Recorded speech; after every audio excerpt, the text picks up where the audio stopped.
है।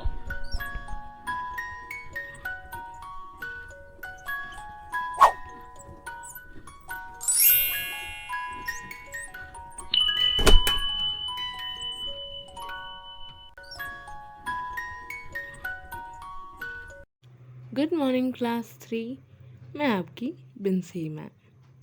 एक छोटे से ब्रेक के बाद हम फिर आ गए हैं अपने वीडियो के साथ। इस कहानी का नाम है भोला और चांद परी। बच्चों, सबसे पहले हमें ये जानना ज़रूरी है कि भोला एक ऊंट का नाम है। ऊंट यानी कैमल, चांद परी यानी मून एंजल, और चिड़ियाघर मतलब ज़ू। जैसे हमने पढ़ा कि भोला एक 4 साल का ऊंट है जो अपने माँ के साथ चिड़ियाघर में रहता है, और उसकी माँ ने उसे ये बताया था कहानियों में कि उनका घर रेगिस्तान में होता है। तो एक दिन वो रात को जब सब सो रहे थे, वो नहीं सो पाया, वो जगा हुआ था।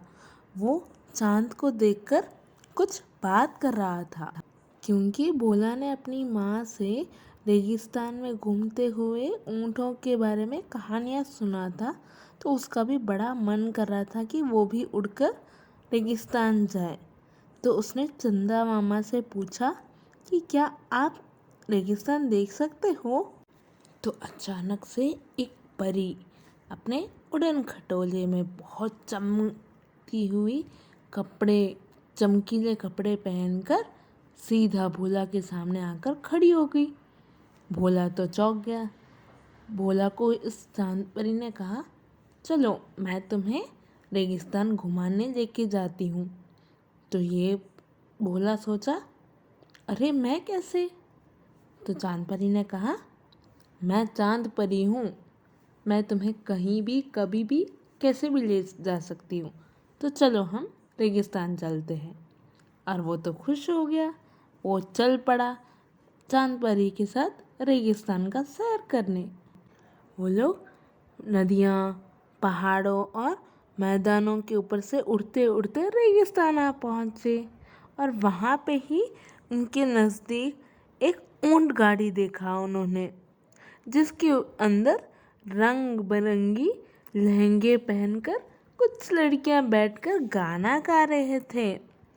और भोला ने देखा कि उस ऊंट के गले में घंटियां बंधी हुई थी जो बज रही थी।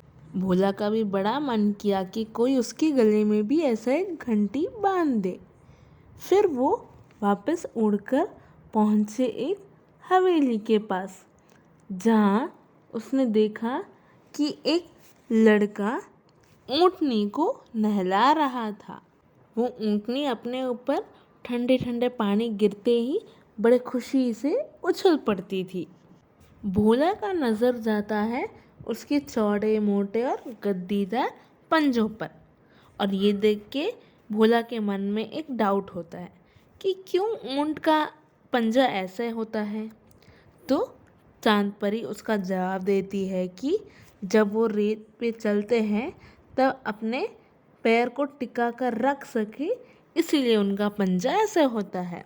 फिर वो लोग उड़कर गांव की तरफ जाते हैं, जहां वो लोग झूले, बच्चे, दुकान और बहुत कुछ ऐसे मेले में देखते हैं। वो लोग एक छत पर आकर बैठ जाते हैं। तब भोला का नज़र जाता है कि एक लड़की अपने ऊँट के कोबड़ को रंग रही थी, यानी कलर कर रही थी। तो भोला का भी मन किया कि काश कोई उसके कोबड़ को भी रंग दे।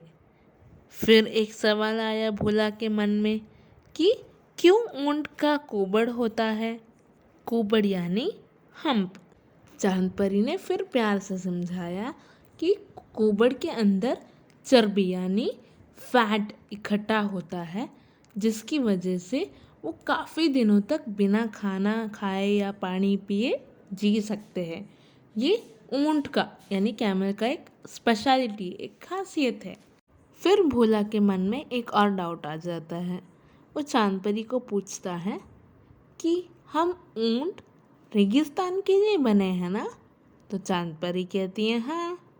तो ये भोला पूछता है, तो फिर मैं और मेरी माँ हम क्यों ज़ू में यानी चिड़ियाघर में कैद है? हमें भी रेगिस्तान में होना चाहिए ना? इस सवाल का चांद परी के पास कोई जवाब नहीं होता। बच्चों, अब आप बताओ कि क्या जानवरों को हमें कैद करके रखना चाहिए या उन्हें खुला छोड़ना चाहिए? आप सोचकर कमेंट में ज़रूर बताना, ठीक है? इस कहानी से हमें यही सीखने मिलता है कि जानवर पिंजरे में नहीं बल्कि जंगल या अपनी जगह पर ही खुश रहते हैं। इसलिए हमें जानवरों को पिंजरे में नहीं रखना चाहिए। तो क्या आपको ये कहानी समझ आया? और क्या आपको ये अच्छा लगा कहानी? इसका भी जवाब आप मुझे कमेंट में ज़रूर बताना, ठीक है? तो बच्चों, उम्मीद करते हैं हम अपने अगले वीडियो में फिर मिलेंगे बहुत जल्द। तब तक अपना ध्यान रखना, स्वस्थ रहो और खुश रहो। Thank you.